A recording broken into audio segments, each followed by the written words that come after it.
Pinjol-pinjol yang sulit mencairkan limit, salah satunya seperti Dana Cita, Klik UMKM, kemudian Lego Sander. Assalamualaikum warahmatullahi wabarakatuh. Apa kabar teman-teman semuanya? Semoga semua dalam keadaan sehat walafiat ya. Diberikan kesehatan, kelancaran, serta kemudahan dalam segala urusan apapun itu. Hari ini semangat lagi kita, makin kita kuat mental. Oke teman-teman, di hari raya ke berapa ini ya, saya lupa. Saya doakan kita semakin kuat mental, nambah lagi rezeki kita, karena kita sudah silaturahmi ke sana kemari. Dan semoga kita selalu diberikan keberkahan dan keselamatan dimanapun. Amin amin ya rabbal alamin. Yang mudik jangan lupa silaturahmi, dan yang mau pulang dari mudiknya hati-hati di jalan. Oke teman-teman, kali ini saya akan membahas tentang tanda-tanda Desi tidak akan pernah datang ke rumah kalian, apalagi di masa lebaran ini. Nah, seperti apa itu kita akan bahas secara tuntas. Tapi sebelumnya saya harapkan kalian semuanya sudah subscribe channel ini, agar channel ini terus berkembang dan dapat memberikan informasi terbaik buat kalian yang galbay. Oke teman-teman, ini dia buat kalian.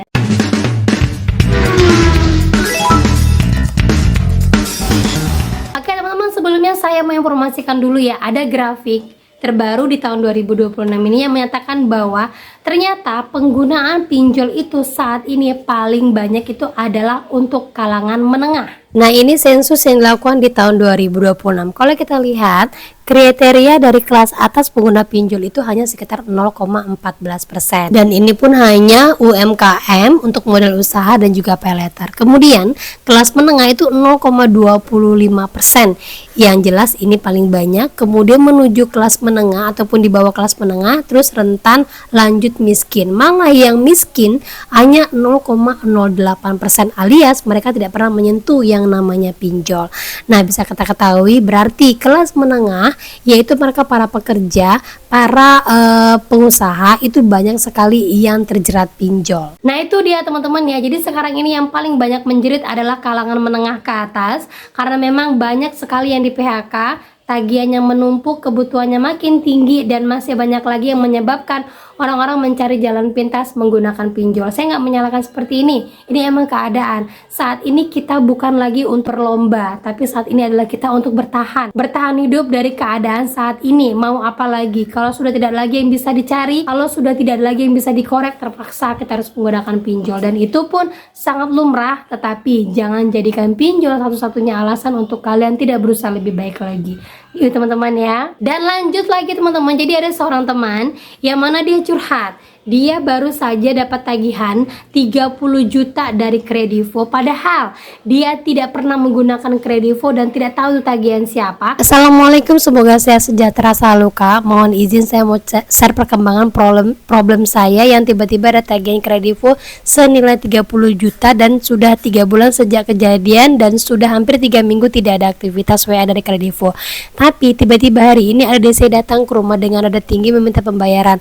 Kebetulan saya tidak ada di rumah, lalu dia teleponan sama saya Kak. Dia minta saya ke kantor dan maksa bayar, katanya mau datang terus. Mohon tanggapannya ya Kak. Jadi hutang 30 juta ini bukan dia yang lakukan, tiba-tiba ada tagihan saja 30 juta padahal aplikasinya saja dia tidak punya. Nah, saya informasikan kepada teman-teman semuanya ya. Jadi ini kejadian nyata, ada seorang teman juga yang pernah mengalami hal seperti ini. Sudah pernah saya angkat vlognya di YouTube saya, mungkin kalian pernah terlewat.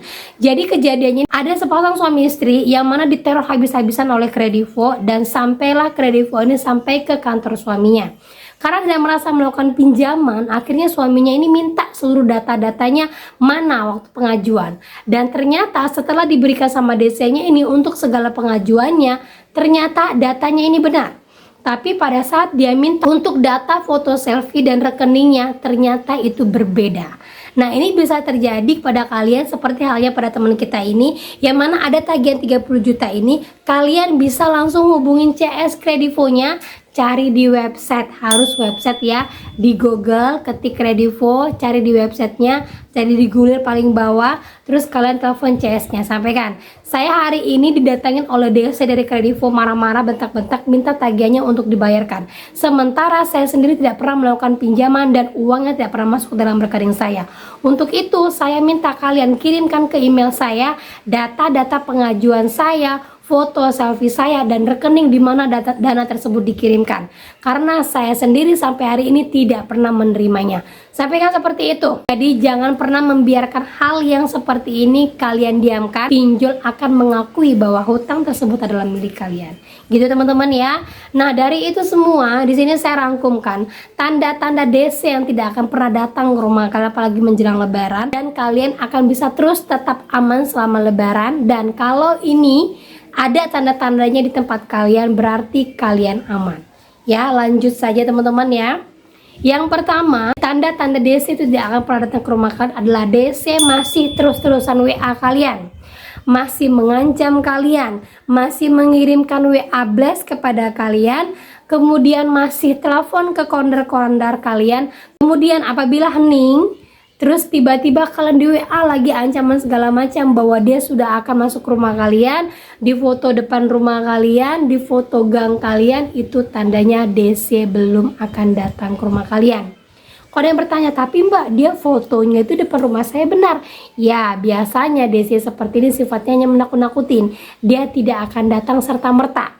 Ya, tidak akan datang hari itu juga. Apalagi yang baru galbes 1 hari, 1 minggu itu dia sih nggak akan datang. Kecuali rumah kalian di kota dan yang kalian galbekan itu adalah pinjol besar.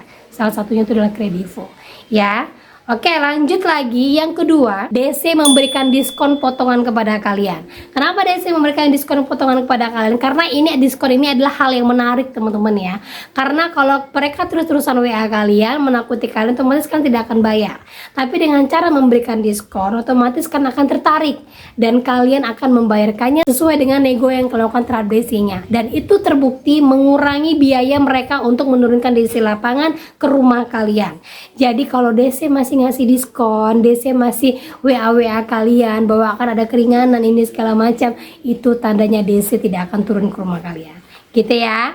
Lanjut lagi, pinjolnya ini dalam kategori pinjol-pinjol kecil dan pinjol-pinjol UMKM. Kenapa saya sebut pinjol UMKM? Karena kalau pinjol UMKM ini kita itu harus memberikan data lebih kepada mereka, seperti kayak SIUP, kemudian mungkin akan adanya agunan, terus nominalnya juga besar. Nah, biasanya agunan inilah yang akan mereka gunakan untuk menagih atau menjual aset atas agunan yang sudah kalian berikan. Biasanya pinjol UMKM itu jarang menurunkan DC lapangan. Pinjol-pinjol kecil itu adalah pinjol-pinjol apa? Pinjol-pinjol yang jarang kalian gunakan. Pinjol-pinjol yang sulit mencairkan limit. Salah satunya seperti Dana Cita, Klik UMKM, kemudian Lego Sanders, dan pinjol-pinjol yang emang jarang sekali kalian dengarkan. Nah, itu rata-rata pinjolnya nggak ada DC lapangannya. Gitu ya. Dan lanjut lagi, daerah kalian itu adalah daerah terpencil, sulit aksesnya untuk dijalanin, kemudian sulit juga untuk komunikasi seperti internet, telepon, dan segala macam. DC nggak akan datang ke rumah kalian seperti itu.